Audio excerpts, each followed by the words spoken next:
Channel's business news editor, Bosun Omofai, joins me to review the first day at the summit. Good morning to you, Bosun. Good morning, Harry. It's great to have you join me on the program. So, the first day was pretty interesting. Give us a review of what the first day was all about, talking about gas and the energy mix. I think if you try to recap yesterday towards the end of the panels that wrap up the first day, it's all more about the role of the private sector in energy financing in West Africa. What do private investors want? They don't want any project that is linked to politically exposed persons or their companies. There are also the issues of very long gestation in bringing a major power project to fruition in West Africa. If you look at the Sen Power project in Ghana, for example, the company was established in 2003. There was no financial closure until 2014. That project will now start bringing power to the Ghanaian market in December 2017, and that's a project $900 million US, about $600 million in debt, $300 million in equity. So it's $1 billion project, and it's taken so many years to bring to fruition. And this goes with what Akin Additional, the EFDB president, says last May in Lusaka, and it says that these projects are very, very big, and mega multi-billion projects that take 10 years, 20 years to bring to fruition. Can we develop small off-grid power projects that would provide power to the people, provide power to industries, light industries across Africa, without wasting so much time in getting them up and running? Another thing I know that was focused on at yesterday's meeting, the first day, was on the important role of gas in hastening regional development. And we brought into the mix the private sector participating in actualizing this particular development.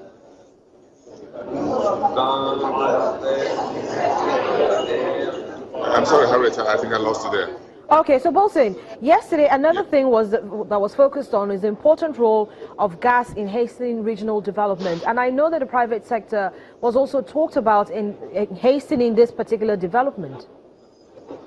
Yes, the private sector wants to put its money in anything. And of course today, some of the discussions will go around what the EFDB is doing, what the International Finance Corporation will do, as well as the African Finance Corporation, have the EFDB, the EFC, and the IFC as well. So all these big DFIs with billions and billions of dollars investments across Africa, including the OPIC, the Overseas Private Investment Corporation, or the United States. These are the big four that discussions will center around the 3-4 panels that we're having starting about a few minutes from now to discuss the role of the private sector. But the role of the government is still very key, whether it is in gas, for example. Look at the Azura Edo power project in Nigeria. How long it took to get the government of Nigeria's back guarantee to get that project up and running. Now, these are some of the delays that private investors don't really want. So whoever can get the legislation and the regulatory environment up and running very quickly, turn it around and move on, that's the kind of environment that private investors, private equity investors, or whatever, or multilateral institutions will want to put money fast and quick. But then you see, another issue is financing. You talked a little bit about it. What other innovative financing methods are these delegates, these participants, taking a look at? What have you garnered from conversations with some of these delegates?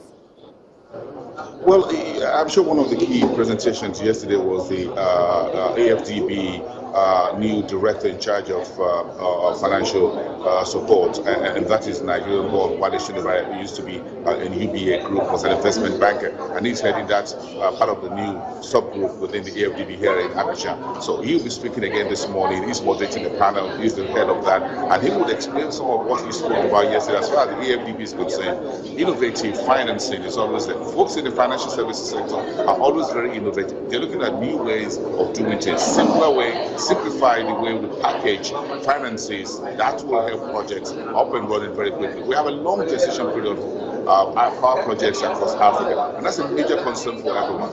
You move a lot from legislation to regulation to financial closure to looking for debt side of things and the equity side of things. You're looking at inflation, you're looking at local currency issues, you're looking at exchange rates.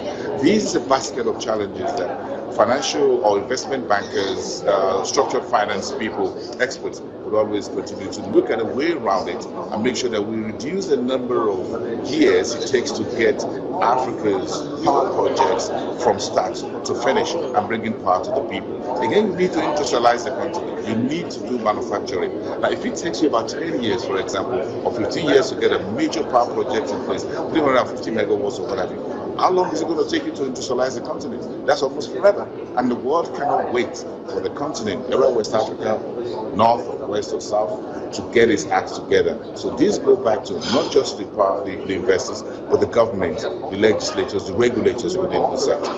And Bolson, you've got most of them packed at this particular meeting. So beyond the talk, how do you think that these delegates have they given themselves a timeline to achieve most of these ideas or most of these actions that have actually been put forward at this particular meeting?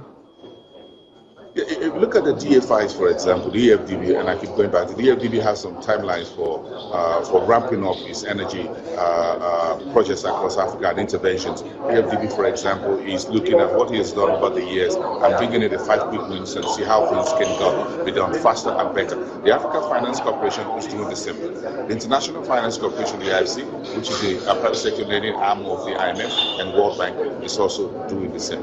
You have a number of power energy companies in Europe, elsewhere around the world, who are interested. But the key question again is how fast will we be able to implement some of the things being discussed? We're discussing with gas. There's this issue of security, for example. How do we do it? There's no country in West Africa, for example, Harris, that has enough energy, not to talk of sharing or cooperating across it. That's part of the discussions yesterday. But despite the fact that there's no enough, Nigeria doesn't have enough, Ghana does not have, neither Africa nor Sierra Leone, nor Burkina Faso, nor Mali. So how do we get around this problem? Have energy sufficiency within each country, then begin to share across the continent or across the region. That's a major issue here. So it's a discussion that is ongoing, Harry, as you and I know. Electricity, power or energy issue across the continent is always an ongoing issue.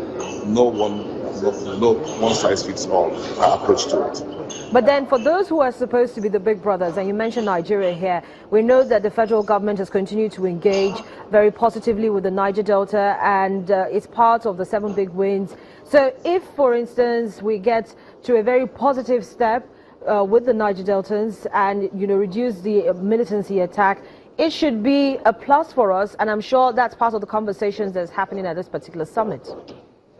Well, you can keep the militants quiet using whatever means. But the key question is you need investments in Nigeria's gas sector.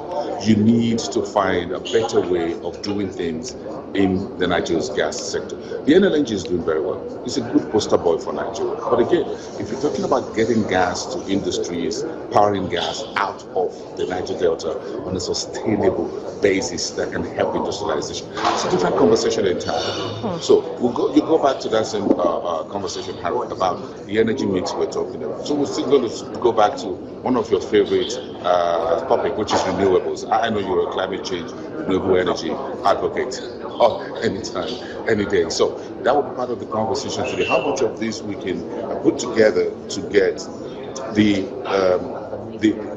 part of the energy mix up and running, which costs a little bit less, we can do so quickly. And then we also tackle the big energy issues for industries, heavy machinery, mining, whatever, on the other side. Well, Bolson, the issuance of the $20 billion and green bond should definitely come in very handy here. So it's all part of the energy mix, as we've been talking about, clean energy, renewable projects. Even though we're looking for quick fixes, it's something to look forward to in the very short to medium term.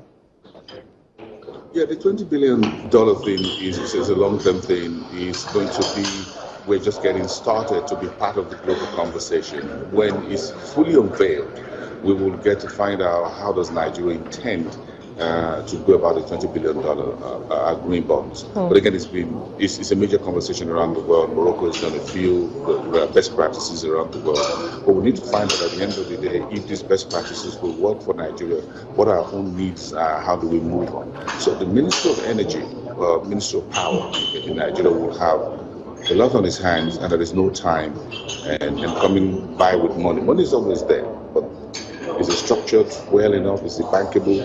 Do we have the government guarantee? Do we have integrity of contracts? Do we have assurances from the government that everything will be well when investors bring in these big tickets, big money into these big ticket transactions?